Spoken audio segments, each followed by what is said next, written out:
The law of attraction and manifestation work in mysterious ways.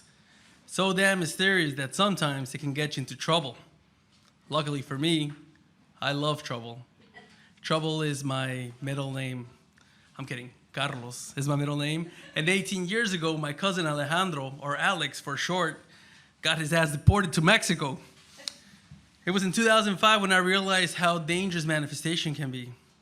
And just for the record, I didn't manifest for him to get deported, okay? You see, when I was 14 years old, I used to live in Mexico for 2 years.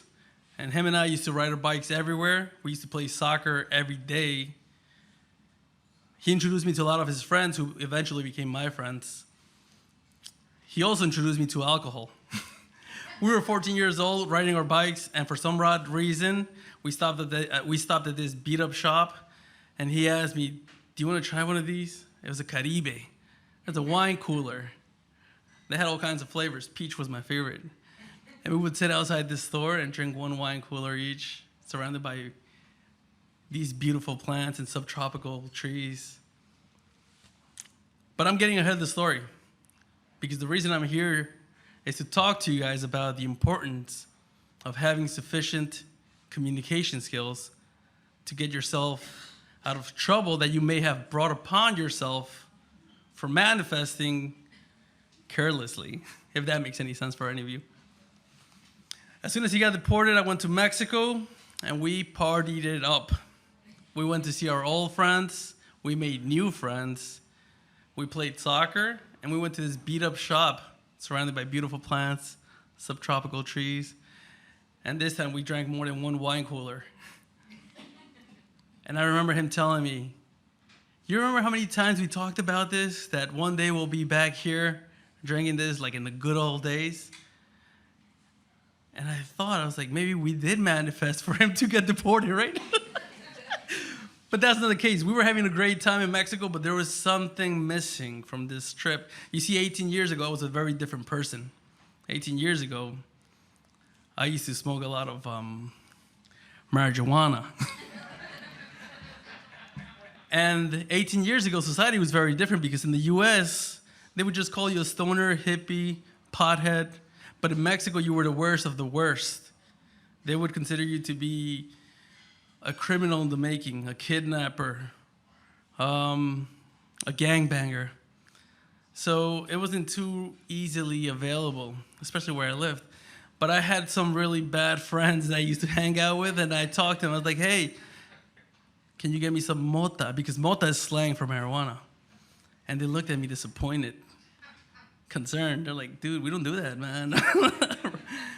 "I'm sorry, I can't believe you do that." And I said, "Hey, I'm trying to manifest something. Don't be judging, all right?" So I kept trying to manifest this into my life, and nothing happened. And then finally, a couple of days before I came back to the US, we went to this club. And I hate clubs. It's not my type of scene. But everyone was having a great time. It was 3 o'clock in the morning. And in this part of town, clubs went till 7 or 8 o'clock in the morning. And I was like, I'm out. So I left, and I realized too late that I had ran out of Mexican money, pesos, right? And for whatever, I don't know what odd reason, on my left pocket, I had $1,200, all hundreds. And I wasn't gonna give a cab driver a $100 bill.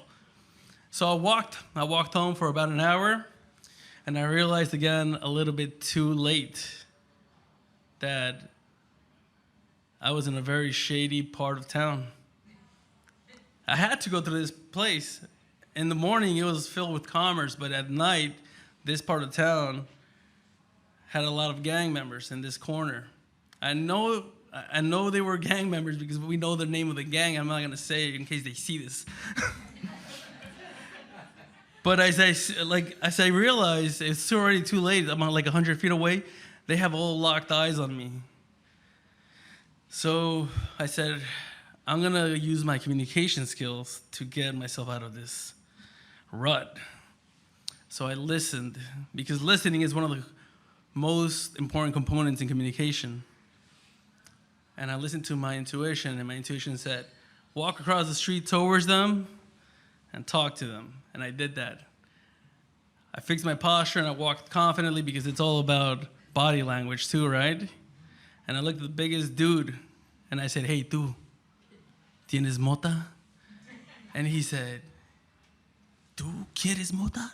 They didn't believe it because I didn't fit the part. I didn't look like a criminal, you know? And I didn't say sí. I said Simón, which is slang for sí, which means yes. I said Simón. And they said, "How much you want?" And I said, I pretended to look into my left pocket with the $1,200, and I tuck the $1,200 inside, and I bring it out, and it looks empty. Because I'm about to get jumped for $1,200, right?